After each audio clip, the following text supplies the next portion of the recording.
말씀드린 대로 우리 쪽에서는 세미나 방식을 처음으로 진행하다 보니까 시스템에 약간 오류가 있을 수 있다는 걸 다시 한번 말씀드립니다. 참고로 말씀드리면 저희가 학교에게 예산편성 기본 지침 책자는 우리청 공문서 공문함에 넣어놨으니까 찾아가서 활용하시면 되겠습니다. 그리고 오늘 영상회의 자료는 에듀파인 사용자 자료는 도교청 홈페이지에서 탑재가 되어 있음을 다시 한번 말씀드립니다. 코로나19 상황하에 대면 회의를 해야 되나 사정상 영상회의함을 이해해 주시기 바랍니다. 참고로 지금 오늘 고흥에서 선본 확진자가 발생하였기에 주말에 전 직원들 외출이나 모임들을 좀 자제해 주시기 바랍니다.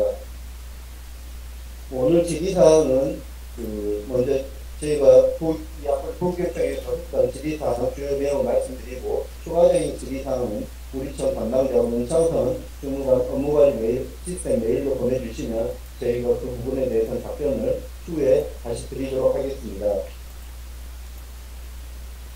한 가지 더 부탁드리시면 예산편성 업무가 좀 어려운 학교는 저희 문창선 주무관에게 연락을 주시면 저희가 직접 방문해서 해결한다든가 아니면 우리청 방문을 해주시면 해결할 수 있도록 적극 지원할 수 있다는 거 말씀드립니다. 자료를 보면서 2021학년도 학교의 예산편성 기본 지침에 대해서 말씀드리겠습니다. 오늘 연수는 제가 단위학교 2분의 최소한 및 목적사업비 등 집회 잔액 반납과 재정운영 연계 시스템 구축 방안 그리고 학교 발전기금 조성 운영에 대한 사항을 말씀드리고 도덕천호학교 김자영 행정실장 및 2021학년도 학교의 예산편성 지침 주요 변경 내용과 예산편성 절차에 대해서 말씀드리도록 하겠습니다. 다음 자료는 이 학번에 도교청에서 저희 지역적 담당자하고 고등학교 담당자 대상으로 영상회의 했을 때 나왔던 주요 질의 내용입니다. 1번 사항은 좀 중요합니다. 저희 청 예산편성 기본 지침 책자 기준입니다. 공문서에 나와 첨부된 2021학년도 예산편성 기본 지침 책자하고 쪽수는 좀 다를 수 있습니다. 저희가 지금 말씀드린 쪽수는 저희 책에서 발간한 2021학년도 예산편성 기본 지침 책자 쪽수입니다. 128조의 쪽에 전자칠판이 강초에 한 개표만 있었는데 변경 75인치는 500만원, 86인치는 650만원으로 예산 편성 단가가 변경되었습니다. 변경 사유는 전자칠판 설명에 결과가 반영되어서 단가가 변경되었으니 참고해 주시기 바랍니다. 이 부분은 다시 저희가 공문이나 또는 메일로 다시 한번 안내해 드리겠습니다. 피고비 예산편성입니다. 예산편성 기본 지침 70쪽입니다. 피고비는 연 1인당 23만원 이내 편성이 가능한데 도에서 질이 나왔던 것은 급식 종사자 피고비가 대출 예산 편성 시 급식 운영비하고 학교 기본운영비 중복 편성 가능한지 이 말씀은 현재 학교 급식비에서 조리사 대상으로 작업복을 사주고 있는데 별도로 그 피고비가 중복에서 지급이 가능하냐 질문했는데 도에서는 중복 편성은 불가하다고 답변을 하였습니다. 제45쪽입니다. 특근 매식비가 작년 2020년까지는 2시간 이상 근무를 해야지 지급이 가능했는데 2021학년부터는 1시간 이상 근무한 자에 대해서 지급이 가능합니다. 학교마다 특근 매식비 사용을 모르는 직원이 있다고 합니다. 그래서 전 직원, 교직원에게 안내해서 특근자는 특근 매식비 사용할 수 있도록 안내해 주시고 집행할 때는 현금 용수를 사용할 수 있도록 해주시기 바랍니다. 제45쪽입니다. 학급 운영비 편성에 대해서 이번에 바뀐 사항이 소인수 학급의 경우는 학교의 재량사업을 좀 줄일 적정 규모로 편성할 수 있다고 지침이 바뀌었는데 소인수 학급의 경우에도 반드시 50만에서 편성해야 하는 제도인데 소인수 학급의 경우에는 학교에서 판단하셔서 50만 이하로 편성이 가능하다는 사항입니다.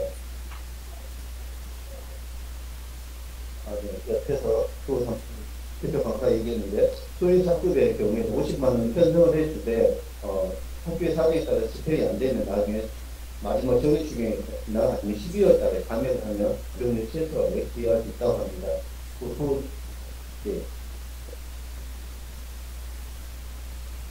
제45쪽입니다. 이걸 좀 많이 물어보시더라고요. 어린이 놀이시설 안전점검 부탁비요. 현재 우리 교육지원청에서 정기 점검은 교육청에서 해주고 있는데 왜 이 말이 갑자기 권장으로 들어가느냐, 이걸 중점적으로 질의를 많이 했습니다.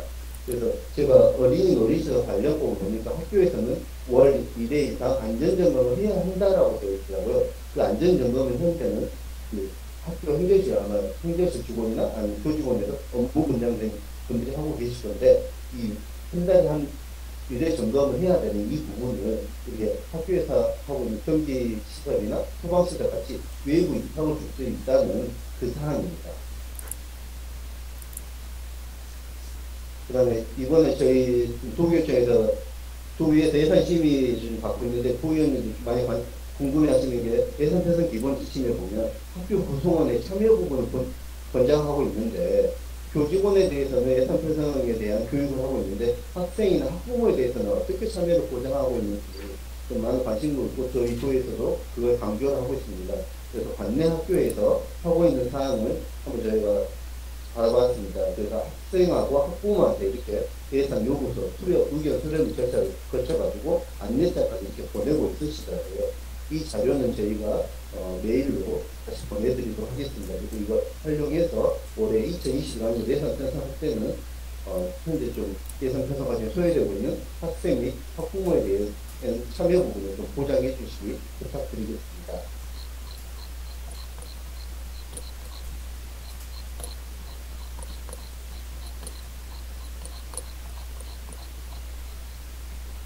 다음으로는 학교의 예산 편성 기본 지침 주요 내용에 대해서만 말씀드리겠습니다. 방금 제가 말씀드린 학교 예산 편성 시 학교 구성, 교직원, 학생, 학부모의 참여 및 의견 수렴과 학교 운영에 실질적 심의가 보존되도록 조치하여 주시기 바랍니다. 그 다음에 2020년도 교당, 극단, 학생단 경비는 작년도 지금 동결돼서 말씀드립니다. 올해 코로나19 대응해서 목적 사업비에 대해서 계속 지속적인 공문이 나갔었는데요. 올해 2020년도 지침에는 목적성 경비에 대해서 이렇게 지침이 만약에 집행이 불가능하거나 완료된 경우에는 추경 예산을 편성을 통하여 다른 현안 사업의 목적성 사업 잔액을 예산 편성하여 불용률 최소화를 하도록 하였습니다.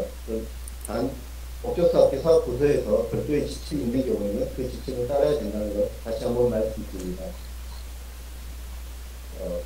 지침 주요 변경 내용에 대해서는 김장현 시장이 안내하도록 하겠습니다. 다음으로 단위학교 이분행의 최소한이 목적사업비 반납 방법입니다.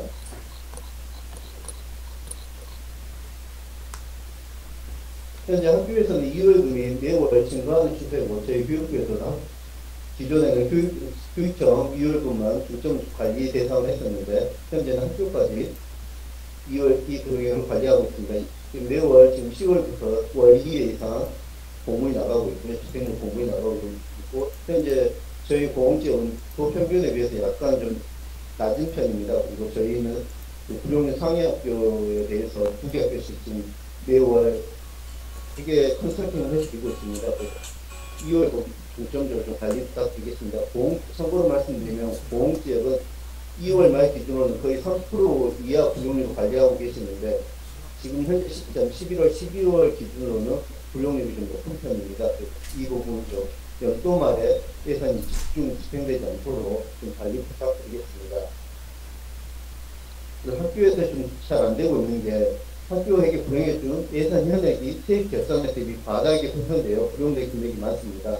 그래서 12월 달에 추경이나 2월 달에 마지막 정리 추경하실 때는 세입의 예산을 정확하게 추계해서 예산 편성이 이루어지게 해서 세입액이 좀 과다하게 편성되지 않도록 책상님 꼭 관심 부탁드리겠습니다. 학교에서 올해 2월에 대해서 많이 물어보고 계시는데 다 알고 계시지만 2월 예산 제도는 최소한의 범위 내에서 운영되는 것이기 때문에 저희 청에서 각 2월 예산은 편성하지 말 것을 권장하고 있습니다.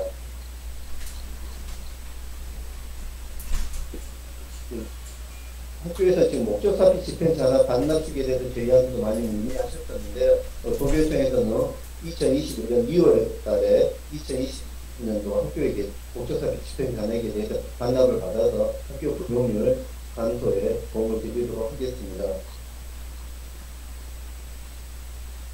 다 지금 공문을 통해서 나갔는데 특별한 사유 없이 순수하게 영역금 및 세입 예산의 2%를 초과하는 학교는 초과금을 학교에게 전액적 수입으로 간주하여 다음 연도 학교 기본연비 교부 시 반액 교부할 예정입니다.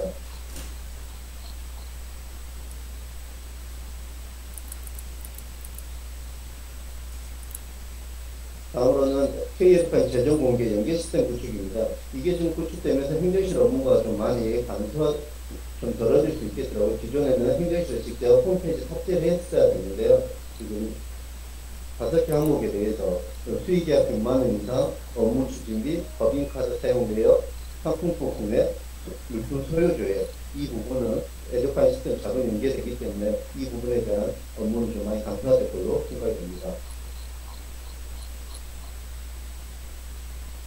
다음은 학교 발전기금 지도 점검 결과입니다. 우리 관내학교에서 지금 잘 안 되고 있는 사항은 학교 발전기금 운영계획 수립이 회계년도 개시 전에 해야 되는데, 즉 2월 달에 운영계획을 수립을 해야 되는데 4월 달에 하고 있는 학교들이 아직 있습니다. 이 부분 좀 관심 가져서 2월 달 운영회를 하실 때 안건을 운영계획 평정화해서 심의 받아주시기 바랍니다.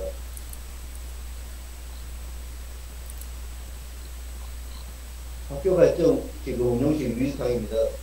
지침이 올해 바뀐 사항인데 정기 예탁 개시를 연장할 경우 반드시 학교 운영에는 심의 의결을 소개해야 되고요. 학교 해결을 진출한 발전기금 사용 완료 후 세부적인 집행 내역을 차기 학교 운영에는 개최 시 서면으로 보고해야 합니다. 학교 운동부가 있는 학교는 학교 운동부 관련한 사항 학교 해결 전출하여서 사용하셔야 됩니다. 그리고 학교 발전기금에게 출납 명령기관 교체 후 14일 이내 출납은 교체 후 7일 이내 인계서를 꼭 작성해야 됩니다. 이번 1월 1일자로 행정실장이 바뀌신 경우에는 7일 이내 인계서 작성하셔야 되고요. 3월 1일자로 교장선생님 4월 1일자로 운영위원장 바뀌실 경우에는 인계서 꼭 작성해야 된다고 말씀드립니다.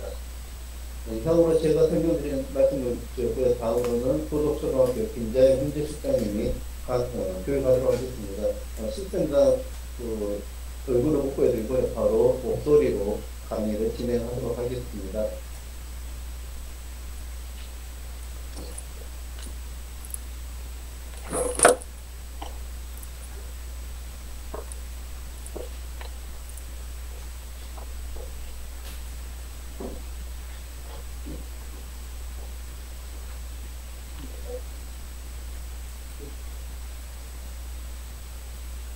안녕하십니까. 우리 중학교 공부하는 김정은입니다.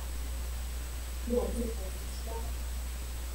혹시 PPT 화면이 오른쪽이 좀 짧은거나 화면이 안 보이는 분이 계시거든요.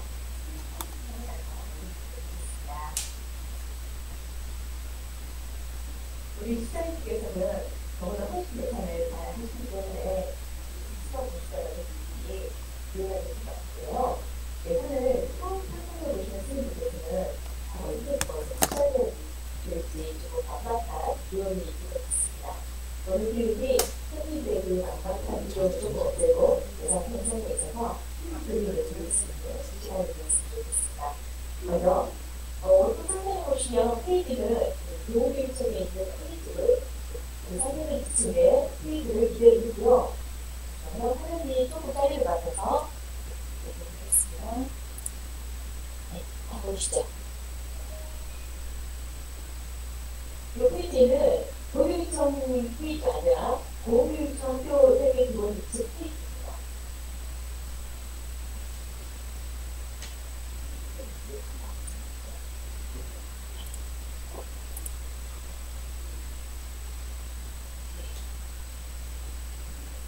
예산 편성 기본 지침 변경 사항에서 팀장님과 제가 주목될 부분이 있는데 제가 주목된 부분이 있으면 중요한 것만 말씀드리고 넘어가겠습니다. 마이크 소리가 혹시 안 들리시는 분? 좀 울리세요. 스피커에서 떨어져서 하겠습니다. 괜찮으시나요? 이제 어떠세요? 채팅창에다가 또 물리시거나 안 들리시면 기재해 주시면 좋겠습니다. 학교에서 유일하고를 관리할 때 지금 프로그램 다 에듀파일에서 구독해서 발송하고 계시죠? 혹시 이 방법을 잘 모르실 경우에는 나한테 개인적으로 전화 주시면 도움드리도록 하겠습니다. 조금 올린다고요? 그러면 라이트를 켜고 해볼까요? 내려가세요. 지금은 어떠세요? 지금도 많이 울리시나요?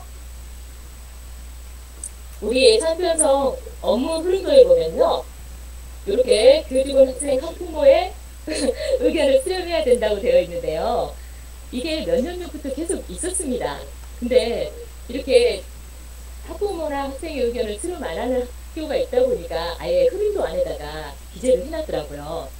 이 의견 수렴하는 방법은 학교에서 그냥 알아서 나름대로 하셔도 돼요. 안내장을 보내거나 가정통신문이나 홈페이지나.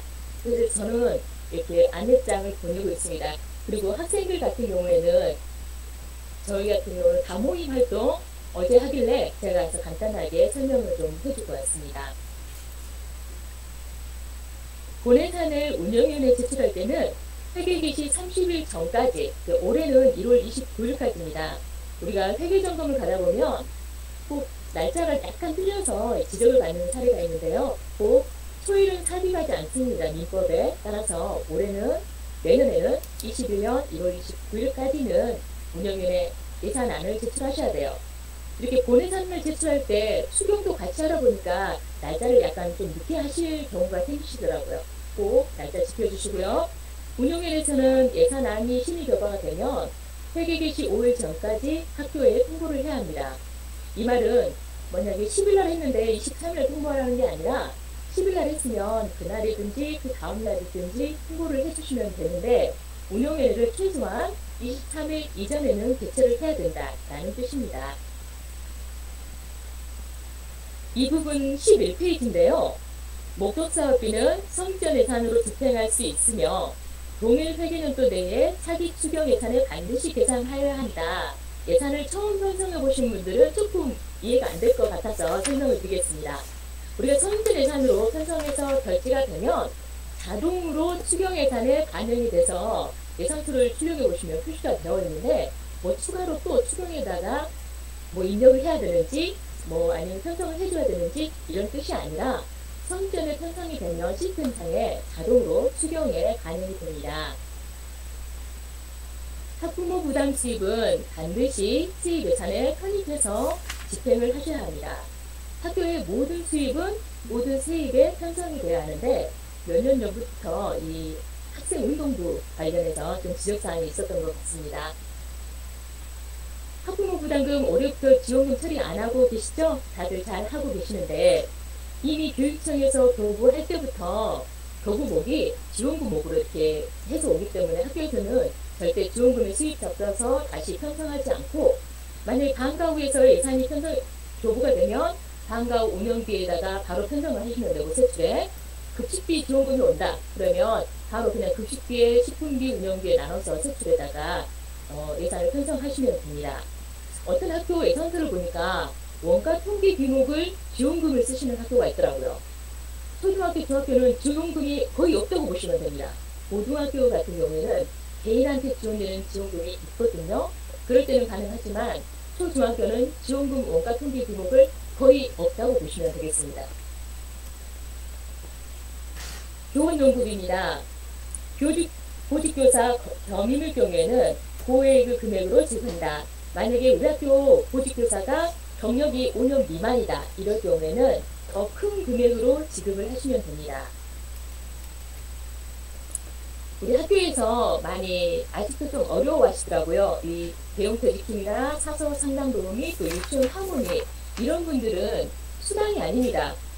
수당이 아니고 활동비이기 때문에 예산을 편성할 때 원가 통계 비목을 일반 수용비를 선택하셔야 돼요. 근데 아직도 수당을 선택하시는 학교가 있는 것 같습니다. 그리고 몇 년 전부터 이게 지침이 왔었는데요.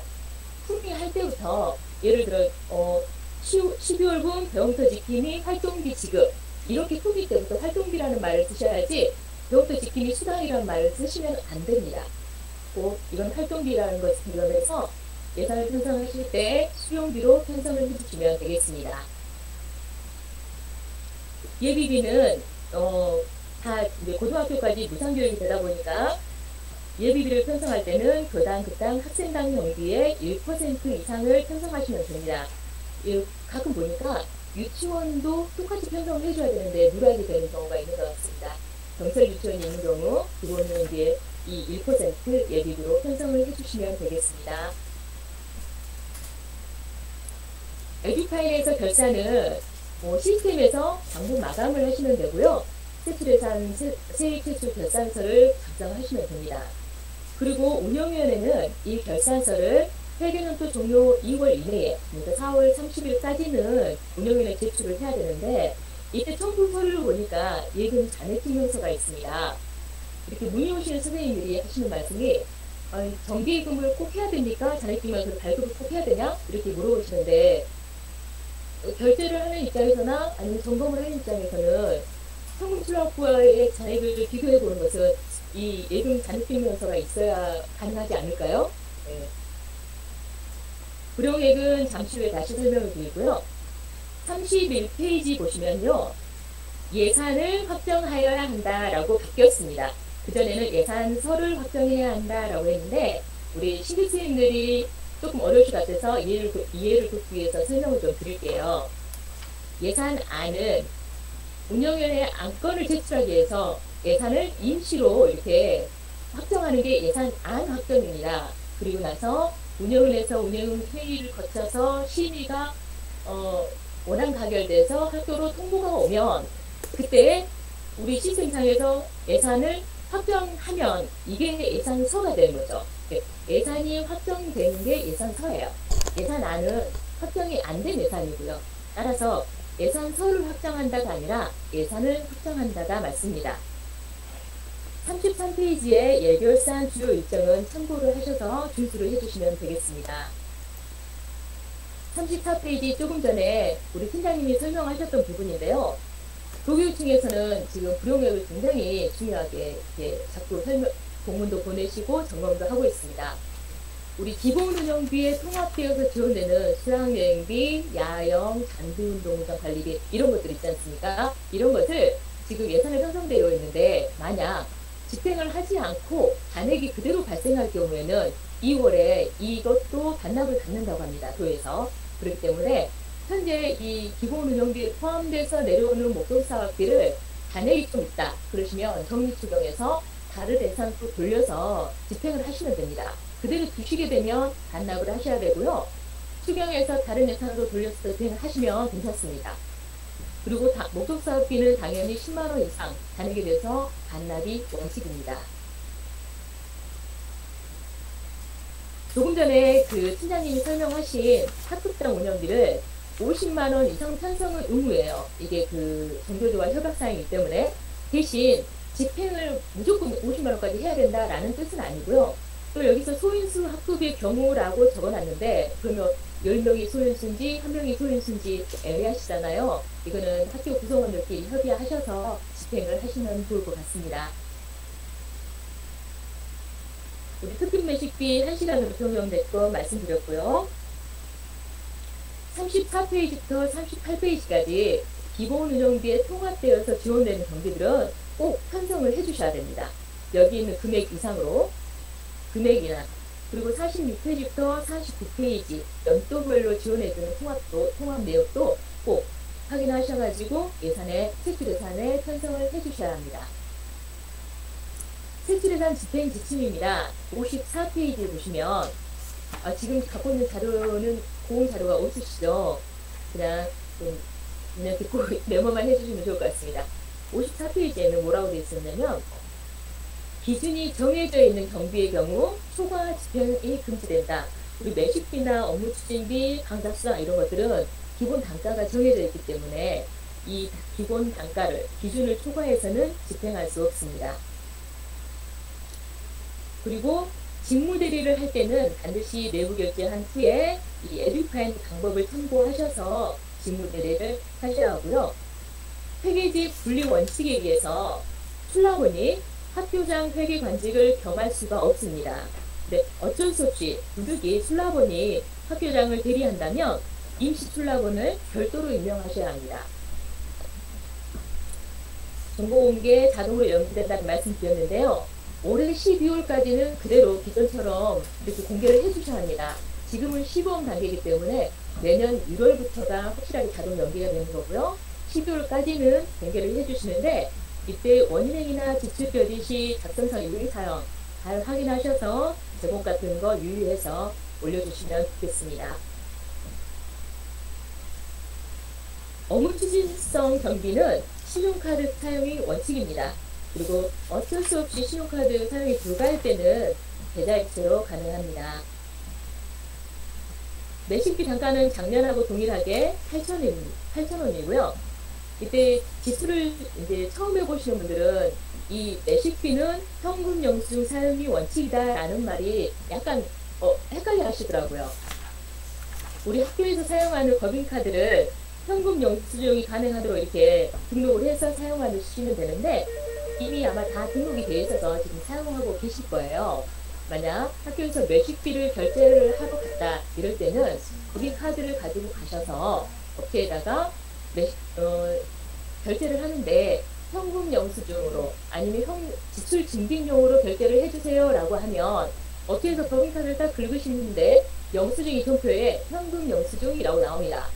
이거는 법인카드를 결제해서 이 법인카드에서 돈이 나가는 게 아니라 현금 영수증 그 사안이 국세청으로 자료가 넘어가고요. 현금 영수증으로 결제를 하면 이 업체에서 카드 수수료를 떼지 않는다고 합니다. 그런 절차고요. 실제로 우리 법인카드에서는 결제가 되지 않기 때문에 업체에다는 지출 증빙에 필요한 자료를 받아서 계좌로 이체를 해주셔야 합니다. 우리 카드에서 나가는 게 아니라 현금 증빙 자료만 국세청에 넘어가는 거니까 업체에다는 계좌로 입금을 꼭 해주셔야 합니다. 피복비는 조금 전에 팀장님이 말씀하신 대로 23만 원인데 다시 한번 말씀드리지만 조리사나 조리실문사 위생복이 급식 운영비에 편성이 되어 있다면 피복비로 다시 편성할 수 없습니다. 학급 운영비는 반복적인 간식 구입은 좀 지양을 하고요. 각 학급 행사나 상담활동, 생활활동 이렇게 교육활동에 필요한 경비로 집행을 해주시라고 기재가 되어 있습니다. 그리고 마지막으로 하나 추가된 부분이 업무 추진비인데요. 교직원에게 연말, 설, 추석 그 생일에 계획이 있어야 되고요. 예상 범위 내에서 의례적인 선물을 할 수 있습니다. 여기까지 주요 지침 변경 사항을 전달해 드렸고요. 지금부터는 예산 관리에 있어서 중요한 부분만 말씀을 드리겠습니다. 우리 사용자 지원 서비스에 보시면요. 정보마당 학교에 사용자 지침 학교에 이렇게 예산 관련 자료가 게시되어 있습니다. 첫 번째 게시되어 있는 것도 예산 관련 매뉴얼이니까 확인을 해주시면 좋고요. 지금 6번째에 있는 게시물의 자료를 저는 좀 중요한 부분만 전달을 하려고 합니다. 오른쪽 상단에 있는 페이지는 여기에 있는 교재의 중요 부분만 적어놓은 페이지입니다. 이 6번째에 게시된 자료가 동영상으로 제작이 되었는데요. 정말 아주 자세하게 처음부터 끝까지 설명이 되어 있습니다. 유튜브에 K-에듀파이라고 검색을 하시면요. 12월 2일자에 최근 게시된 동영상이 있습니다. 이 동영상만 시청을 하더라도 예산을 충분히 편성할 수 있도록 아주 자세하게 되어 있는데요. 특히 예산의 운영과 재정 배정하기는 정말 설명이 잘 되어 있으니까 꼭 시청을 해주시면 좋겠습니다. 우리 예산을 처음 편성해 보시는 선생님들께서는 이 동영상을 시청하지 않으면 제 설명이 조금 이해가 안 되실 것 같아요. 그러니까 꼭 시청을 해주시고 제가 화면으로만 설명을 드리다 보니까 이렇게 빨리빨리 넘어가죠. 실제로 대면하는 것보다 좀 화면에 집중을 해주시면 좋을 것 같습니다. 그럼 먼저 예산 편성의 중요사항을 본예산 편성 절차를 보면서 설명을 드리겠습니다. 예산 편성 개시 전에 꼭 해줘야 되는 게 사전 작업입니다. 에듀파인에 있는 예산 관련 메뉴는 위에서 아래로 오른쪽에서 왼쪽으로 진행을 해주시면 되는데 먼저 사업 관리에 보시면요. 부서 코드부터 이렇게 세부 항목 코드 관리까지 5개의 항목은 필수 사전 수행 메뉴입니다. 그래서 예산 편성 개시 전에 꼭 해주셔야 돼요. 21년 본예산을 편성할 때 지금 20년 정리 추경도 함께 하고 계시잖아요. 그래서 에듀파인의 모든 메뉴에는 회계연도와 예산 구분을 잘 선택해 주시는 게 중요합니다. 부서 코드 관리나 이게 세부 항목 코드 관리 5가지 필수 사전 메뉴에는 전면 복사가 가능합니다. 사용자별 부서 관리에서는 이 사용자의 부서를 직접 등록할 수 있는데요. 지출 담당자가 에듀파일에서 이렇게 각 담당자가 검색이 안 되는 경우가 있잖아요. 그럼 뭐 컴퓨터를 지정하겠다, 뭘 하겠다는데 그 사람 선생님이 안 보일 때는 이 사용자별 부서 관리 화면에서 부서 지정하고 사용 여부가 선택되어 있는지 확인해 주시면 되겠습니다. 사용자별 부서 관리 메뉴에는 세부 항목 품위 권한 삭제라는 버튼이 있는데요. 세부 사업과 세부 항목의 담당자로 지정되면 이 세부 사용자별 부서 관리 화면, 이 화면에서 사용 여부 해지가 안 됩니다. 그래서 에듀파일의 모든 메뉴에서 전출관 교직원이 좀 검색되면 번거로우 시잖아요. 이럴 때 세부 항목 품위 권한 삭제 버튼을 이용해서 품위 권한을 일괄 삭제하시면 전출관 교직원이 검색되지 않습니다. 세입사 코드 관리입니다. 예산을 편성할 때는 꼭 회계력도 잘 확인해 주시고요. 학교 회계, 교특 회계 둘 다 전면자료 복사해서 사용 여부 체크되어 있는지 확인하시고 저장하시면 되겠습니다. 세출사업 코드 관리에서는요. 세부사업 담당자와 세부 항목 담당자를 일괄 적용할 수 있습니다. 이때 이 세출사업 코드 관리 화면에서 세부 항목 담당자를 일괄 적용하면 기존 담당자가 삭제되고 일괄 적용한 담당자가 추가가 됩니다. 선택해서 적용할 수 있습니다. 아니, 죄송해요. 여기서는 선택할 수가 없습니다. 다음 화면에서 선택할 수 있어요. 그리고 세부 항목 코드 관리에서는 도교육청에서 일괄 이 코드 항목을 생성을 하지만 우리 학교만의 세부 항목을 추가할 수 있습니다. 추가를 하셔서 추가할 수 있는데 이때 세부 항목을 추가한 사용자가 담당자로 자동 지정이 됩니다. 여기 담당자가 추가한 사람이 자동으로 저장이 되고요. 통합학교 경우에는 세부 항목을 생성해 줘야 하고요. 세부 항목 담당자를 일괄 적용할 때는 기존 담당자를 삭제하고 추가할 수 있는 삭제 후 추가와 또는 기존 담당자를 유지하면서 추가할 수 있는 추가 버튼이 있으니까 선택해서 일괄 적용하실 수 있습니다. 이렇게 사전 작업이 완료되면 예산 편성을 개시합니다.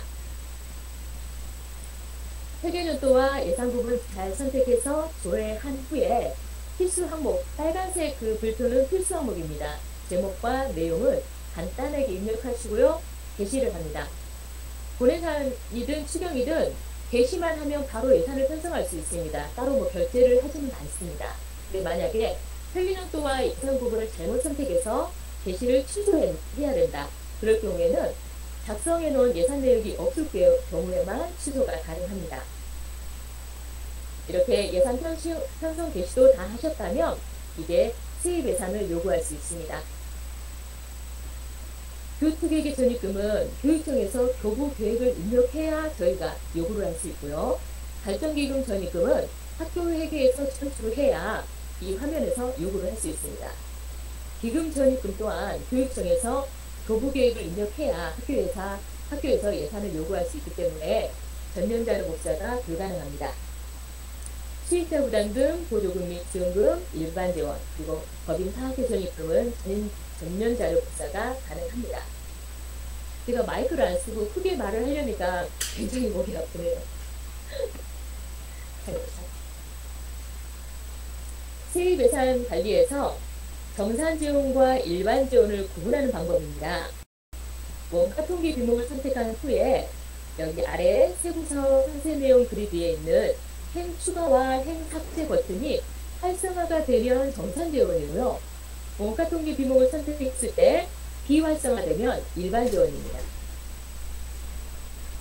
정산 지원을 예산 요구한 후에는 세입 예산에서 꼭 세출의 세부 사업과 연결을 해주셔야만 등록이 가능합니다. 수익자 부담금을 전년자료 복사했을 때는 산출식과 요구액은 복사가 되지 않습니다. 직접 입력을 해주시면 되고요. 원가 통계 비목은 수정이 불가능합니다. 그래서 예산을 편성하지 않을 세부 사업을 선택해서 삭제하시면 되고 혹시 세부 사업이 추가한 해야 된다면 행추가 버튼을 이용해서 추가할 수 있습니다. 산출 내역은 수정이 가능합니다. 이렇게 세입 예산을 다 요구를 하셨으면 세출 예산을 요구할 수 있는데요. 본예산의 경우에는 이렇게 본예산이든 추경이든 예산을 편성하기 전에 계획을 수립해야 되겠죠. 언제 교육을 하고 어떻게 예산 확정을 하겠다 이렇게 계획을 하나 세우시고 그 다음 중요한 게 선생님들에게 교직원에게 전달 교육을 하셔야 합니다. 예산 편성에 대해서 이때 예산 편성에 대한 중요한 사항들, 경기 없는 사항들을 좀 알려주시면 좋겠고 우리 학교만의 예산 규모를 추정해서 가용 재원을 알려주시는 것도 중요할 것 같습니다. 그리고 나서 아까 팀장님이 말씀하신 학생과 학부모에게 의견 수렴을 해주시면 되겠습니다. 본예산의 경우에는 우리 전년도 예산이 편집되어 있는 예산 요구서 서식을 엑셀로 사업 담당자에게 제공해서 사업 담당자가 세출예산 요구서를 쉽게 작성할 수 있습니다. 세출예산 관리에서 회계연도 21년 본예산을 선택하신 후에 조회하고요. 전년 자료를 복사합니다. 이때 최종 예산과 본예산을 선택할 수 있는데 최종 예산을 선택하면 전년도에 많은 목록 사업비들이 같이 복사가 됩니다. 그래서 저는 본예산을 선택해서 복사하시기를 권해드리고 있습니다. 이렇게 복사가 된 전년도 세출 예산 내역을 확인할 수 있습니다. 우리가 예산 요구서 서식을 작성하기 위해서는 먼저 예산 업로드 버튼을 누릅니다. 그러면 처음 매크로가 들어있는 서식 다운이라는 엑셀 파일이 있어요. 서식을 다운받으시고 그 다음에 조금 전에 복사해둔 전년 예산 내역을 다운받습니다. 세부 항목 다운도 받아야 되는데요. 해마다 세부 항목이 조금씩 바뀝니다. 그래서 검증해서 오류가 날 경우 이 세부 항목 다운받은 엑셀 자료랑 비교해서 수정을 해주시면 될 것 같습니다. 이렇게 3개의 엑셀을 다운받으신 후에 첫 번째로 다운받아 놓은 서식 다운을 열어보겠습니다. 세 번째 시트, 메인 시트에 보시면 세출예산 블록이가 있는데요. 두 번째로 다운받아 놓은 전년도 예산 열어보겠습니다. 불러오면 첫 번째 시트에 이렇게 전년도 예산이 편집되어 있는 것을 확인할 수 있습니다. 이때 첫 번째 시트 이름은 반드시 세출예산 서식이어야 됩니다. 이 시트 이름을 바꾸시면 업로드가 불가능합니다. 바꾸지 마시고 그대로 두세요. 그리고 사업 담당자들에게 예산 요구서를 좀 이렇게 주시려면 편집이 좀 필요합니다. 저 같은 경우에는 행을 추가해서 제목도 만들고 결제받을 수 있는 한도 이렇게 삽입을 합니다. 그리고 나서 구설명부터 원가 통기 규모까지 그리고 요구 금액하고 사업 담당자까지는 음영 처리를 하거나 잠금 장치를 아예 해버려요. 그래서 선생님들한테는 이 음영 처리된 부분은 수정하지 마세요 라고 말을 해주고요. 산출 내역은 수정이 가능하고 또 산출식을 입력하면 요구 금액이 1,000원 미만으로 절상되어서 자동으로 입력이 됩니다. 어떤 분들은 굳이 요구 금액을 막 100원까지까지 수정하신 분들이 계셔요. 업로드 시 이게 바뀌니까 절대 요구 금액은 수정하지 말고 자동으로 입력이 된다는 것을 알려주시면 좋을 것 같습니다. 이렇게 음영 처리된 부분을 임의로 수정을 하면요. 업로드 시 오류가 발생합니다. 그래서 수정을 하지 않도록 꼭 알려주시면 좋겠습니다. 필요하지 않은 행은 삭제가 가능한데 열을 삭제하면 업로드가 불가능합니다. 열을 삭제하시면 안 됩니다. 세출예산 요구서 서식에 보시면 여기 사업 담당자가 세출 사업 코드 관리에 있는 세부 사업 담당자와 일치해야만 업로드 시 오류가 발생하지 않습니다. 그래서 저는 본예산을 업로드할 때는 이 세부 사업 담당자를 그대로 두고 업로드하고 다 본예산 되면 2월 말쯤에 우리 사업 담당자들이 다 상호 분장돼서 정해지면 그때 다시 수정을 해주고 있습니다. 본예산 업로드할 때 수정하시면 좀 엑셀도 다 바꿔주셔야 되니까 오류가 많이 납니다. 이렇게 선생님들이 세출예산 요구서를 작성하시고 결제를 받아서 결제받은 수기문서 요것도 행정실에서 수합을 해야 되고요. 엑셀 파일도 수합을 합니다. 수합된 엑셀 파일에 필요 없는 행은 삭제를 해야 되겠죠. 그리고 검토를 한번 한 후에 예산 조정 회의를 하고 업로드할 수 있는데요. 이때 업로드 시 주의사항입니다. 동일 세부 항목 안에 동일 산출 내역이 2개 이상 존재하면 업로드가 불가능합니다. 엑셀 자료에서 검토를 해주시면 좋겠습니다. 이렇게 예산 요구서가 다 수합이 되면 예산 조정 후에 조정된 결과를 한꺼번에 업로드할 수 있는데요. 예산 담당자가 임의로 예산을 증액하거나 감액하면 안 되겠죠. 네, 당연히 예산 조정을 위한 회의를 하십니다. 이렇게. 그리고 나서 예산 조정을 위해서 증감이 있었다면 조정된 결과도 나와야 되겠죠. 만약에 사업 담당자가 요구한 금액보다 그 사업의 예산이 증액이나 감액이 되었다면 교직원에게도 꼭 알려주시면 좋겠습니다. 이렇게 조정이 완료되면 예산 업로드 버튼을 이용해서 본 예산은 업로드가 가능합니다. 근데 추경 예산은 업로드 기능이 없습니다. 네, 일일이 좀 입력을 해주셔야 돼요. 본 예산을 업로드 해보겠습니다. 서식 업로드를 눌러서 조금 전에 조정이 완료된 2021년 본 예산을 불러옵니다. 이렇게 불러와진 본 예산을 확인할 수 있고요. 검증 후에 반영을 할 수 있습니다. 이때 검증했는데 검증 시 오류가 있더라도 오류 부분은 제외하고 오류가 없는 부분들만 반영할 수 있습니다. 이때 처음 업로드를 할 때는요.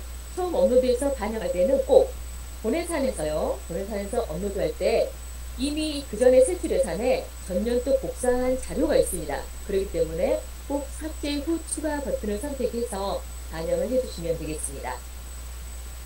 이렇게 반영된 세출 예산 내역을 확인할 수 있습니다.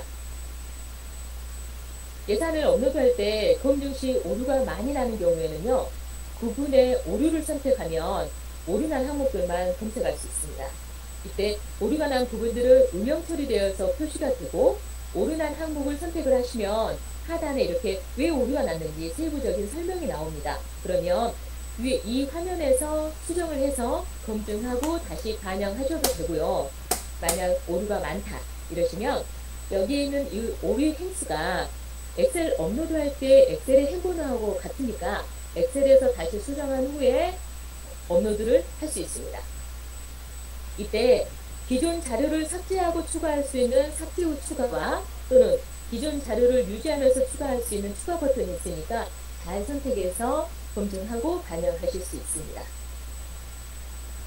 혹시 채팅창에 제 말이 너무 빠르면 빠르다고 말씀해 주시면 좋겠습니다. 네. 물 마시고 하라고요. 감사합니다. 안 그래도 마이크를 하고 했을 때하고 안 하고 했을 때하고 너무 다르네요. 잠시만요.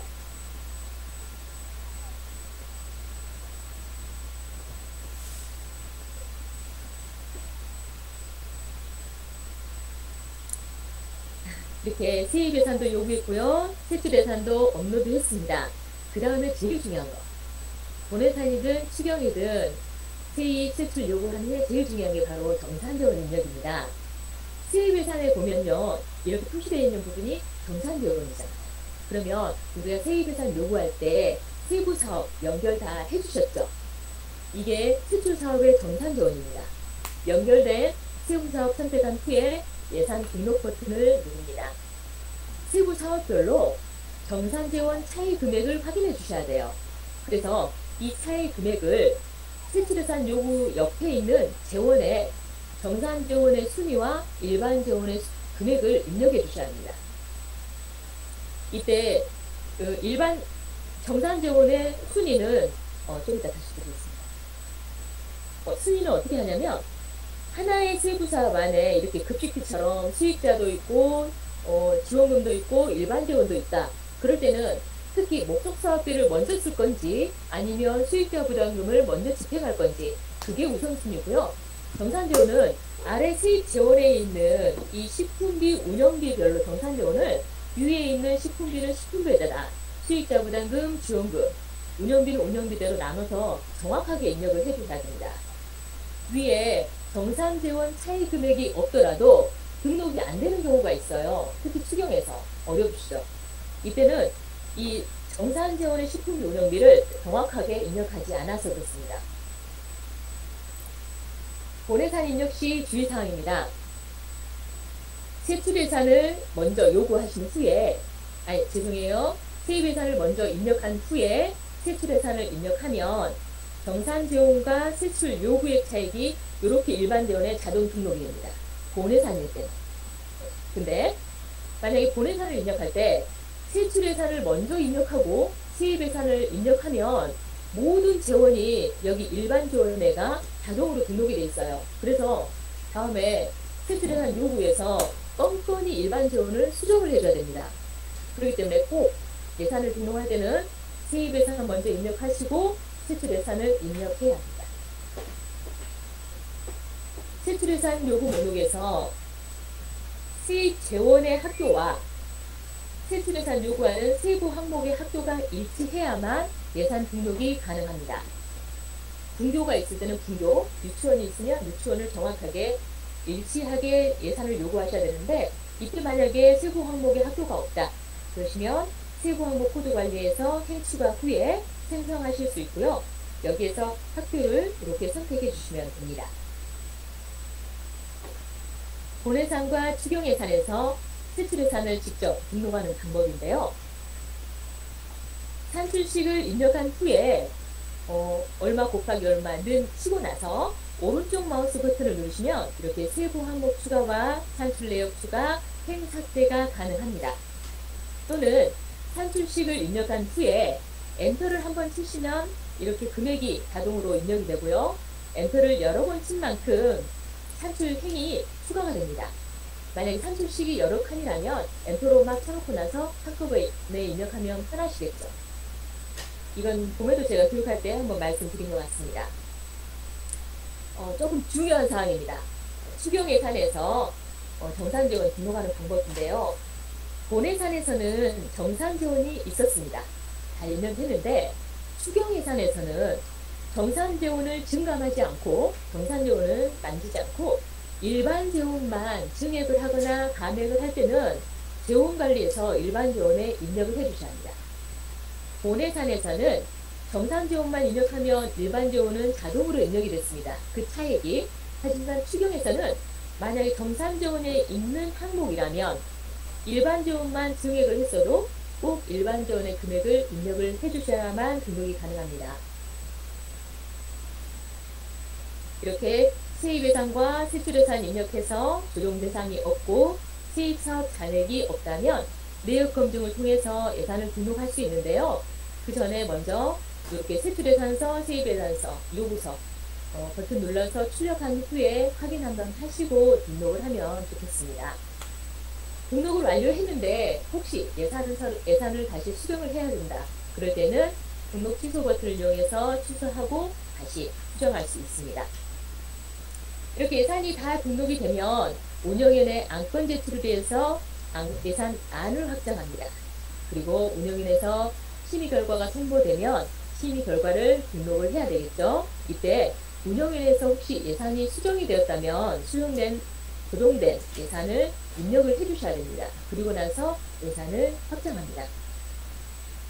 만약 본예산을 확정했는데 조금 잘못돼서 수정을 해야 된다. 이럴 때는 2월 말 안에 그리고 혹시 본예산을 가지고 급식비나 다른 뭔가 품위가 없을 경우에만 취소가 가능합니다.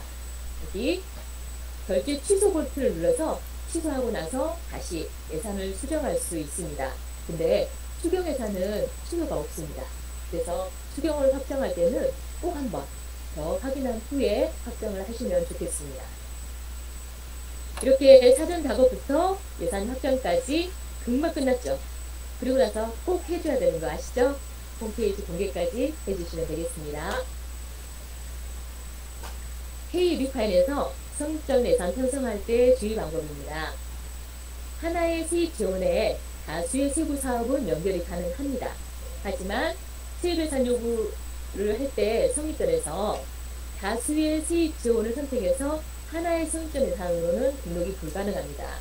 번거로우시더라도 뻔뻔히 재원별로 성립전 예산을 편성하시면 되겠습니다. 또 한 가지 성립전 예산을 편성할 때 교육청에서 교부된 만큼만 분기별로 아니면 뭐 따로따로 하실 건지 아니면 1년분 예산을 총 요구해서 성립전 예산으로 편성할지 방과후 같은 경우는 이렇게 교부 공문이 오면요 우리 학교의 1년 총액이 얼마다라는 것을 알려주세요.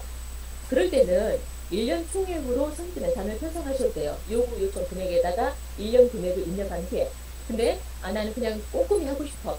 그러면 교부된 만큼만 1차 외에 이만큼 교부됐다면 교부된 만큼만 성진하시고 다음에 또 성진하시고 되는데 이렇게 교부 총액이 공문에가 표시가 되었다면 1년 총액으로 편성하시는 게 조금 쉽긴 합니다. 그리고 만약에 누리과정비 같은 경우가 또 분기로 오잖아요. 이럴 때는 1분기만 성진예산으로 편성하시고 나머지는 수경해서 이렇게 편성해 주셔야 됩니다. 예상을 해서.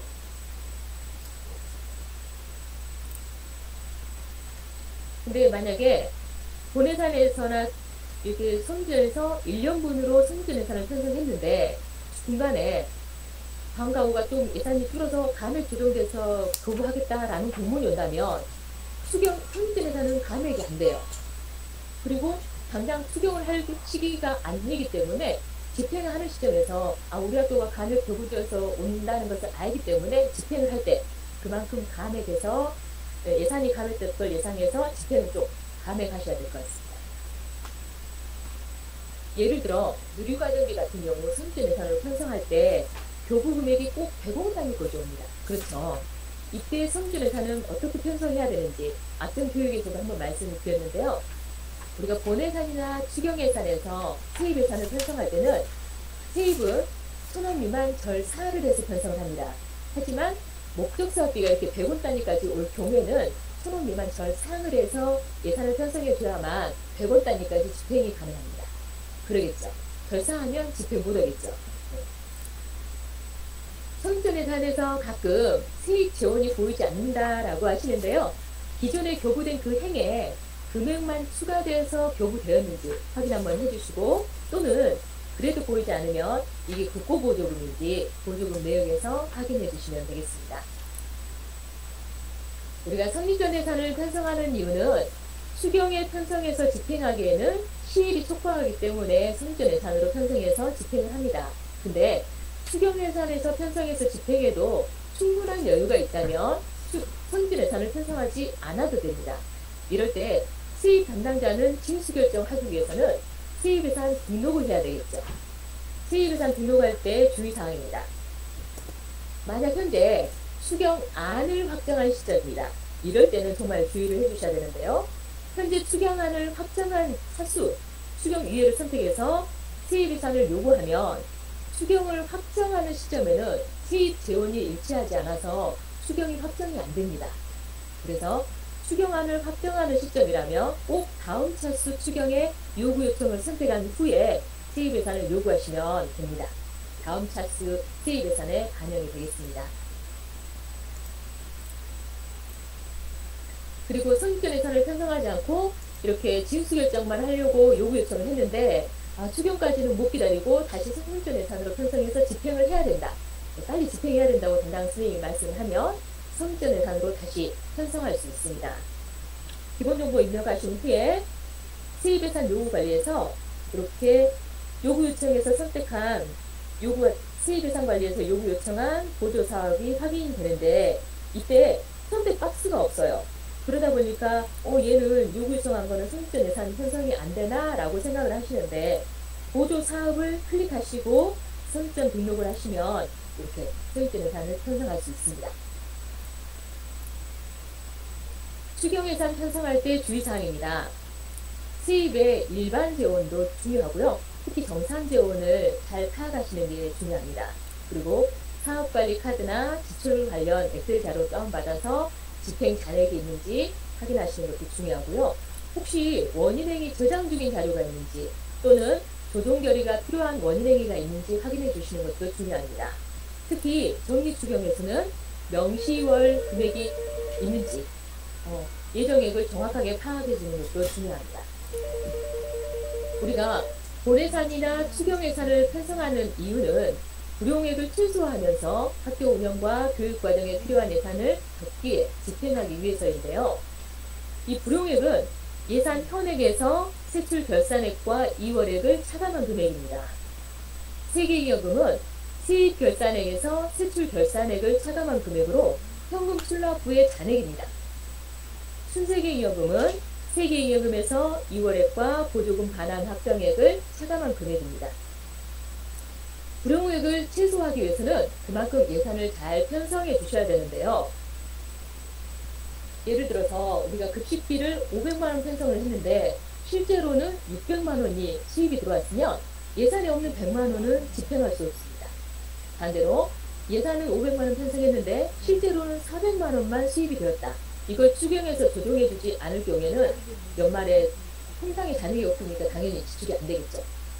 우리가 집행을 잘 하는 게 엄청 중요하지만 이 집행을 잘하기 위해서는 무엇보다 수입 예산을 잘 편성하는 게 중요합니다.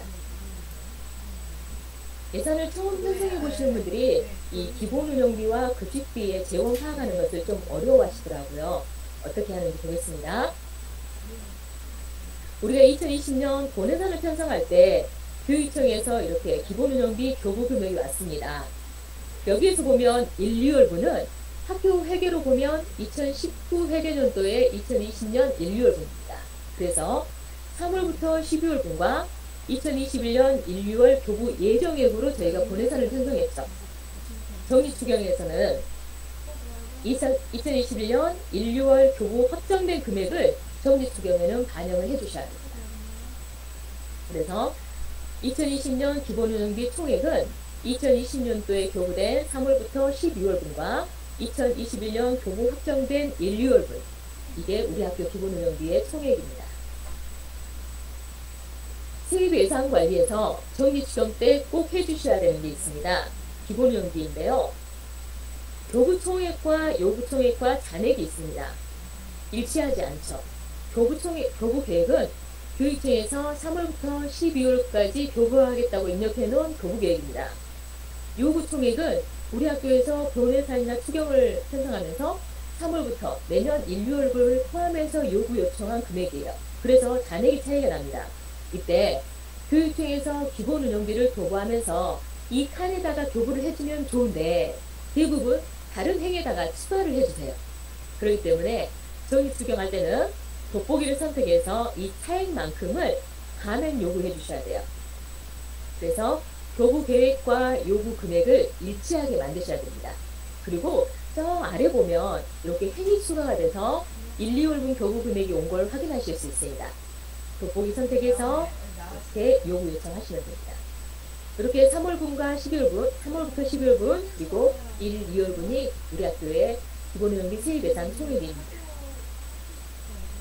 급식비 예산입니다. 기본운영비처럼 본예산을 편성할 때는 교부온 금액으로 편성을 했고요.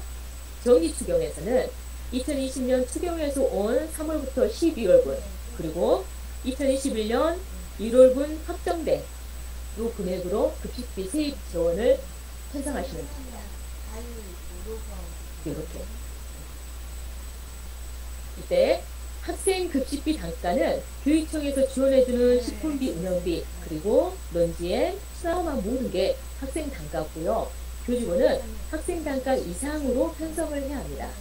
혹시 온라인 개학 기간 동안에 교직원이 급식을 했다. 그러면 그것도 급식비에 편성을 해주셔야 되겠죠. 이렇게 초등학교 같은 경우는 만 5세에게 지원되는 급식비 따로, 누리과정비 따로 이렇게 편성해 주셔야 되고요. 초등학교 지원금, 그리고 교직원 수익자 부담금, 학교 회계에서 지원되는 공공요금, 올해 같은 경우는 농축 특산물 지원이 있었습니다. 세입 재원을 이렇게 식품비, 운영비별로 잘 이렇게 세입 재원을 먼저 파악을 해주셔야 돼요. 왜 그러냐면 세출예산 요구에서 조금 전에 보여드렸던 정산지원 입력하는 화면, 거기에서 식품비는 식품비대로, 운영비는 운영비대로 입력을, 이 세입 재원을 보면서 입력을 해주시면 편리하게 하실 수 있습니다. 그래서 세입 예산에 대비해서 세출 예산은 이렇게 편성을 해주시면 됩니다. 에듀파일에서 예산의 이용과 전용입니다. 상세한 메뉴는 동영상을 시청하시면 될 것 같고요. 만약에 받는 사업의 세부 항목과 원가 통계 비목이 이렇게 없다. 그럴 경우에는 세출예산 정보관리 탭을 선택하셔가지고요. 원가 통계 비목이나 세부 항목을 추가할 수 있습니다. 그리고 예산의 이용과 전용을 하실 때는 꼭 주는 사업에 신청 간헐 계획이 있는지 확인하셔야 돼요. 그리고 이 간헐 계획을 입력하기 전에 주는 사업 선택하시고요. 받는 사업에 꼭 클릭을 하신 후에 주는 사업의 금액을 입력하면 받는 사업에 자동으로 금액이 입력이 됩니다. 이 받는 사업을 만약에 잘못 위를 선택했다 클릭하고 주는 사업의 금액을 입력하면 클릭되어 있는 행에 이렇게 받는 사업의 금액이 자동으로 가요. 그러니까 내가 받고 싶은 원가 통계 비모 선택하셔서 주는 사업의 금액을 입력하시면 됩니다. 예산의 전용과 인용에서 주는 사업과 받는 사업의 정책 사업이 같으면 예산 변경 부분이 전용으로 표시가 되고요. 주는 사업과 받는 사업의 정책 사업이 다르면 예산 변경 부분이 이용으로 바뀝니다. 이때 기본 정보 탭에 보시면 예산 이용에 관한 운영위원회 심의 결과를 입력해 주셔야 돼요. 왜? 예산의 이용은 운영위원회 심의 사항입니다. K128에서 국고보조금입니다. 내역사업 관리에서 교육청에서 지원된 국고보조금일 경우에는 세부사업 연결하고 매핑 정보를 전송하면 세입예산 관리에 교특전 입금에 이렇게 국고보조금이 부과된 걸 확인하실 수 있고요. 여기서 예산 요구하시는데 이때 세부사업은 조금 전에 보조금 내역 관리에서 이미 연결을 해주셨잖아요. 그래서 이 화면에서는 수정이 불가능합니다. 세부사업은 이 화면에서 수정이 불가능하다는 거 말씀드리고요.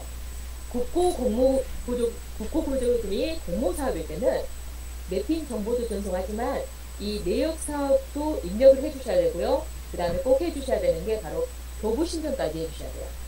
교부 신청하고 나서 교부가 완료된 걸 확인한 후에 교부가 완료되어야만 세입예산 내역 관리에 가시면 보조금 및 지원금에 이렇게 국고보조금이 부과된 걸 확인할 수 있습니다.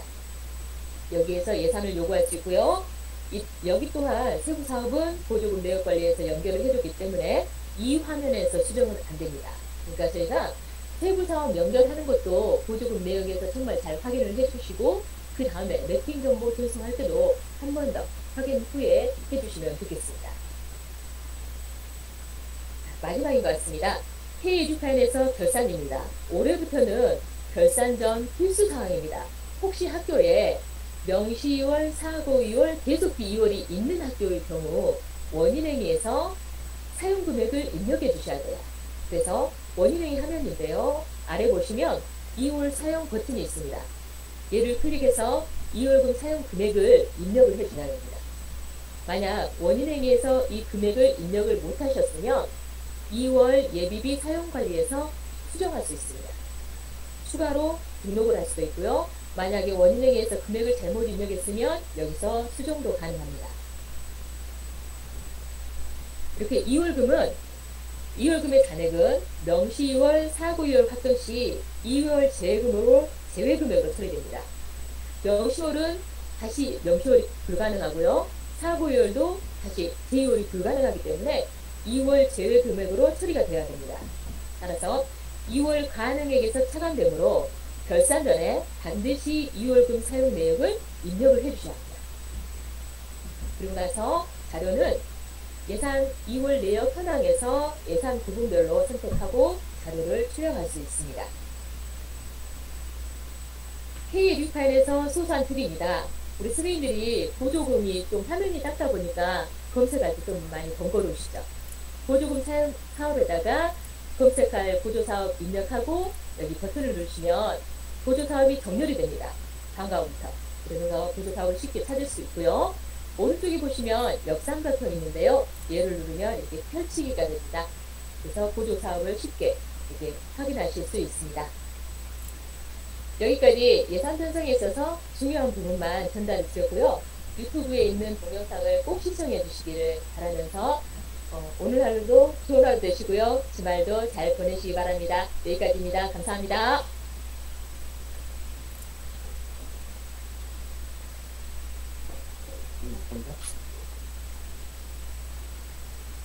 네, 교육협력팀 주무관 문청선입니다. 그때 좋은 강의 되셨는가요? 지금 한참 의사편성 시기여서 이번에 바뀐 사항도 많고 또 주의해야 될 사항도 많은데 지침을 잘 읽어보시면서 원활한 편성 붙이기 바랍니다. 그리고 내용 중에 문의사항이 있으면 문청서 업무관리 시스템 메일로 문의사항을 보내주시면 저희가 답변해 드리겠습니다. 네, 감사합니다.